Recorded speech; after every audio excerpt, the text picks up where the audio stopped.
Hi friends, அஸ்ஸலாமு அலைக்கும். உங்களில் ஒருவர் சேனலுக்கு உங்களை அன்புடன் வரவேற்கிறேன். இன்றைக்கி காலையில் பாப்பாவுக்கு ஸ்கூலுக்கு லஞ்சுக்கு ப்ரிப்பேர் பண்ணி கொடுத்துட்டு காலையில் டிஃபன் எல்லா வேலையும் காலையிலையும் முடிச்சிட்டேன். காலையில் பார்த்திங்கன்னா வெஜிடபிள் ரைஸும் கொஞ்சம் சிக்கன் வாங்கி சில்லி போட்டு வச்சுருந்தேன். அந்த சில்லியும் வறுத்து கொடுத்து விட்டுட்டேன். இன்றைக்கி கொஞ்சமாக க்ளீனிங் ஒர்க் மாதிரி பண்ணலான்னு சொல்லிட்டு கொஞ்சம் ஃப்ரிட்ஜை க்ளீன் பண்ணி கொஞ்சம் மீல் ப்ரிப்ரேஷன்லாம் பண்ணி வைக்கலான்னு சொல்லிட்டு தான் ஃப்ரிட்ஜை க்ளீன் பண்ண ஆரம்பித்தேன். ஃப்ரிட்ஜுக்கு தேவையான பாக்ஸ் எல்லாம் கொஞ்சம் கொஞ்சம் வாங்கியிருந்தேன் நான் ஆன்லைனில். அந்த பாக்ஸ் எல்லாம் வச்சு தான் மீல் ப்ரிப்ரேஷன் பண்ணியிருக்கேன். அதே மாதிரி பார்த்திங்கன்னா என்னோடய ஃப்ரிட்ஜு சிங்கிள் டோர் ஃப்ரிட்ஜு. அந்த ஃப்ரிட்ஜில் பார்த்திங்கன்னா கொஞ்சம்தான் ஸ்பேஸ் இருக்கும், ரொம்ப அதிகமாக இருக்காது. சின்ன ஃப்ரிட்ஜ்லேயும் நீங்கள் இந்த மாதிரி பாக்ஸஸ் எல்லாம் யூஸ் பண்ணிங்கன்னா கொஞ்சம் நீட்டாக ப்ரிப்பேர் பண்ணி வைக்க முடியும். பாக்ஸஸும் நிறையா வைக்க முடியும். ஏன்னா அதுக்கேற்ற மாதிரி சைஸில் பாக்ஸ் வாங்கினோன்னா வைக்கிறதுக்கும் ஈஸியாக இருக்கும். எப்பயுமே கிச்சன் கவுண்டர் டாப்பை கொஞ்சம் சமையல் செஞ்சுட்டு க்ளீனாக வச்சுக்கிட்டோம்னா கொஞ்சம் சமைக்கிறதுக்கும் நம்மளுக்கு இன்ட்ரெஸ்ட்டாக இருக்கும். அதே மாதிரி சமைக்க பிடிக்காதவங்களுக்கும் சமையலில் இன்ட்ரெஸ்ட் அதிகமாக இருக்கும். அதே மாதிரி பாத்திரம் எப்பயுமே கையோடு கழுவி வச்சுருங்க. அப்படி இல்லைன்னா ஒரு தடவை கழுவுற மாதிரி வச்சுக்கோங்க. மொத்த பாத்திரத்தையும் ஒரே தடவை கழுவி எடுத்துருங்க. இல்லைன்னா அடிக்க தடவை கழுவுனீங்கன்னா பாத்திரம் கழுவுற வேலையே ரொம்ப பெருசாக இருக்கும். இதனால் நம்மளுக்கு சமைக்கிறதே பெரிய விஷயமா இருக்கும்.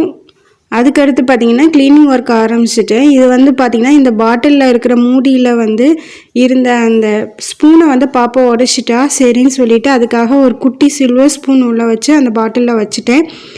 ஏன்னா இந்த பாட்டில் வேஸ்ட்டாக போயிடும். அப்புறம் அழகாகவும் இருக்குது, நீட்டாகவும் இருக்குது. அதனால தான் அப்படி பண்ணிட்டேன். அதுக்கடுத்து பார்த்திங்கன்னா எலுமிச்சம்பழம் நான் வாங்கினது எல்லாமே தோல் எல்லாம் ரொம்ப காஞ்சி போச்சு. அதனால அதை கொஞ்ச நேரம் சுடுதண்ணில் ஊற போட்டேன். தோல் நல்லா சாஃப்டாகிடுச்சு. அதுக்கப்புறம் அதை புழிஞ்சு எடுத்துக்கிட்டேன். இது மாதிரி புழிஞ்சு எடுத்து ஒரு பாக்ஸில் வைக்கிறதுனால எலுமிச்சம்பழம் நம்ம ரொம்ப நாளைக்கு யூஸ் பண்ணலாம். இது நம்ம அப்படியே வச்சோம்னா அந்த தோல் இதாகி வேஸ்ட்டாக போயிடும். எலுமிச்சம்பழத்தை தூக்கி கீழே போட வேண்டிய நிலமை வந்துடும்.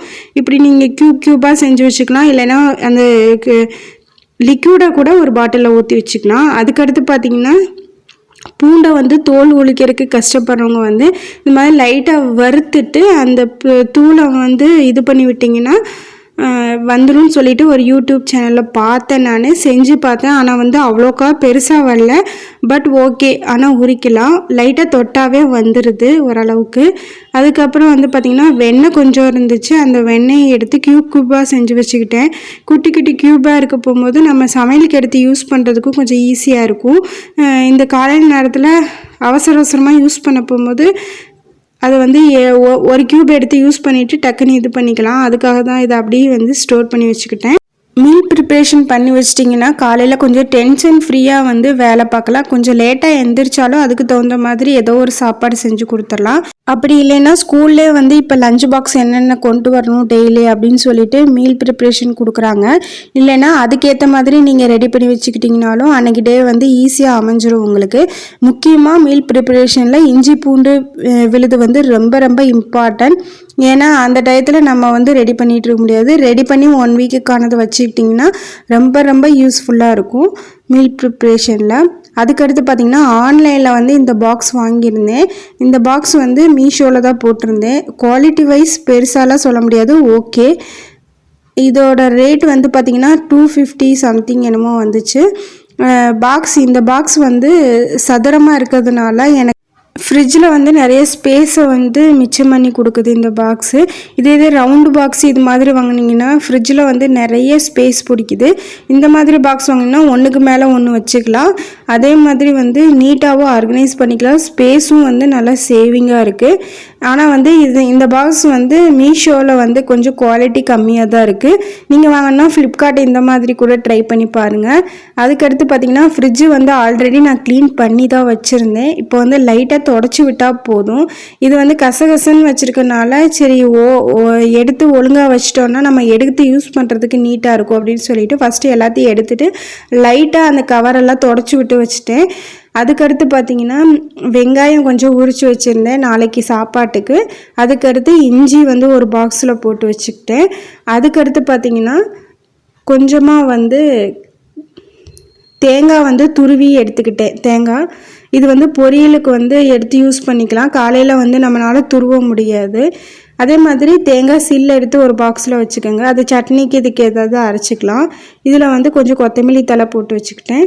அதுக்கடுத்து பார்த்திங்கன்னா தேங்காய் வந்து கட் பண்ணி வச்சுக்கிட்டேன். இஞ்சி பூண்டு அரைச்சதை வந்து அந்த விழுதை வந்து ஒரு பாக்ஸில் போட்டு ஏர்டைட் கண்டெய்னர் மாதிரி ஒரு பாக்ஸில் போட்டு வச்சுக்கிட்டேன். இஞ்சி பூண்டு பேஸ்ட் இருந்தாவே பாதி மீல் ப்ரிப்பரேஷன் முடிஞ்ச மாதிரி. அதுக்கடுத்து பார்த்திங்கன்னா மசாலா வந்து ஒரு சின்ன பாக்ஸில் வந்து யூஸ் அண்ட் த்ரோ பாக்ஸில் போட்டு வச்சுருந்தேன். அதையும் வந்து ஒரு பாட்டிலுக்கு மாற்றிக்கிட்டேன். அது கரம் மசாலா. அதுக்கடுத்து கொஞ்சமாக வந்து கருவேப்பிலை வந்து ஒரு பாக்ஸில் போட்டு வச்சுக்கிட்டேன். அதுக்கடுத்து தயிர் வந்து இருந்துச்சு. தயிர் பேக்கெட் தயிர் கொஞ்சம் இருந்துச்சு. வீட்டில் உர ஊற்றி வச்சுருந்த தயிர் இருந்துச்சு. ரெண்டையும் மிக்ஸ் பண்ணி ஒரு பாக்ஸில் போட்டு வச்சுருந்தேன். அதுக்கடுத்து ஊருக்கு போயிருந்தப்போ வந்து பட்டர் பீன்ஸ் வாங்கிட்டு வந்திருந்தேன். அதையும் ஒரு பாக்ஸில் போட்டு கொஞ்சமாக வந்து மாங்காய் இருந்துச்சு. மாங்காயும் ஒரு பாக்ஸில் போட்டுருந்தேன். இந்த பாக்ஸ் வந்து பார்த்திங்கன்னா நான் டிமார்ட்டில் வாங்கியிருந்தேன். குவாலிட்டி வைஸ் நல்லாவே இருக்குது, சூப்பராக இருக்குது. நீங்கள் டிமார்ட் போனால் இந்த பாக்ஸ் வாங்கிக்கோங்க. இதுவும் நல்லா சதுரமாக இருக்குது, வைக்கிறதுக்கும் நல்லா இருக்குது. அதுக்கடுத்து எல்லாத்தையுமே ஃப்ரிட்ஜில் வந்து அடுக்கிட்டேன். பாருங்கள் எப்படி அடுக்கி வச்சுருக்கேன்னு. மேலே வந்து எதுவும் ஃப்ரிட்ஜ் ட்ரேயில் எதுவும் வைக்க மாட்டேன். கீழே வந்து ஐஸ் ட்ரேயில் வந்து பார்த்திங்கன்னா பட்டரு, கொஞ்சமாக அந்த எலுமிச்சம்பழ சாறு, அதுக்கடுத்து இஞ்சி பூண்டு பேஸ்ட்டு, அதுக்கடுத்து மாவு டப்பா வச்சுருக்கேன். இது வந்து பார்த்திங்கன்னா ஃப்ரூட்ஸ் வைக்கிற ட்ரே. ஃப்ரூட்ஸை நான் வந்து ஃப்ரிட்ஜில் வைக்க மாட்டேன். இந்த ட்ரேயில் வந்து கொஞ்சம் மசாலா ஐட்டம்ஸ் எல்லாம் வச்சுருக்கேன். Garam masala, chilli flakes, baking powder, sauce, custard powder, jam, chocolate, இந்த மாதிரி ஐட்டம்ஸ் எல்லாமே இதில் வச்சுருக்கேன். வெனிலா எசன்ஸு எல்லாம் வச்சுருக்கேன். இந்த பாக்ஸ் வந்து பார்த்திங்கன்னா எல்லாம் வச்ச பாக்ஸ் எல்லாம் பாருங்கள் நீட்டாக இருக்குது. மேலேயும் பாக்ஸஸ் வைக்கலாம். ஒரு ட்ரேலே வந்து எல்லா பாக்ஸஸும் அமைஞ்சிருச்சு. அதுக்கடுத்து கீழே வந்து கொஞ்சம் பாலாடை எடுத்து வச்சுருக்கேன். இந்த இடமெல்லாம் கொஞ்சம் கேப் விட்டுருக்கேன். ஏன்னா லெஃப்ட் ஓவர் ஃபுட்டு வந்து ஸ்டோர் பண்ணுறதுக்காக கேப் விட்டுருக்கேன். கீழே வந்து பார்த்திங்கன்னா வெஜிடபிள் ஸ்டோர் பண்ணுற ரேக்கில் கொஞ்சம் வந்து ஜாமான் வச்சுருக்கேன். மளிகை ஜாமான். இதெல்லாம் வந்து அரிசி எல்லாம் பாஸ்மதி அரிசியெல்லாம் சீக்கிரம் கெட்டு போயிடும். அதெல்லாம் வச்சுருக்கேன். கொஞ்சம் உளுந்து எக்ஸ்ட்ரா இருந்துச்சு, அது கொஞ்சம் பொட்டுக்கள் எக்ஸ்ட்ரா இருந்துச்சு, அது. இது வந்து பார்த்திங்கன்னா ஆனந்தாஸில் வந்து இந்த கவர் கொடுத்தாங்க, இந்த ஜிப்லாக் கவர் மாதிரி. அதை ரீயூஸ் பண்ணி வச்சுருக்கேன். அதுக்கப்புறம் டோரில் வந்து பார்த்திங்கன்னா அதிகமாக பொருள் வைக்கக்கூடாதும்பாங்க. டோர் சீக்கிரம் கீழே இறங்கிடும். அதுக்காக டோரில் வந்து மேலே வந்து முட்டை வச்சுருக்கேன், கீழே வந்து வெஜிடபிள்ஸ் வச்சுருக்கேன். இந்த குட்டி குட்டி பாக்ஸ், டிவைடட் பாக்ஸ் வச்சு. அதுக்கடுத்து வந்து பார்த்திங்கன்னா கீழே வந்து பால், பாப்பாவோட பீடியாஷோரு, கொஞ்சமாக வந்து மிளகா இதெல்லாம் வச்சுருக்கேன். கீழே வந்து ஒரு ஜூஸ் பாட்டில் வச்சுருக்கேன். இங்கேயும் கொஞ்சம் கேப் இருக்குது, வேணும்னா பொருட்கள் வச்சுக்கலாம். எப்பயுமே வந்து ஃப்ரிட்ஜை கொஞ்சம் கேப் விட்டு வைங்க, அப்போ தான் வந்து ஸ்டோர் பண்ணுறதுக்கு ஈஸியாக இருக்கும். இந்த மாதிரி தான் நான் ப்ரிப்பேர் பண்ணி வச்சுருக்கேன். இந்த ஐடியாஸ் உங்களுக்கு பிடிச்சிருக்குன்னு நினைக்கிறேன். பிடிச்சிருந்தா லைக் பண்ணுங்கள், ஷேர் பண்ணுங்கள், கமெண்ட் பண்ணுங்கள். தேங்க்யூ ஃபார் வாட்சிங்.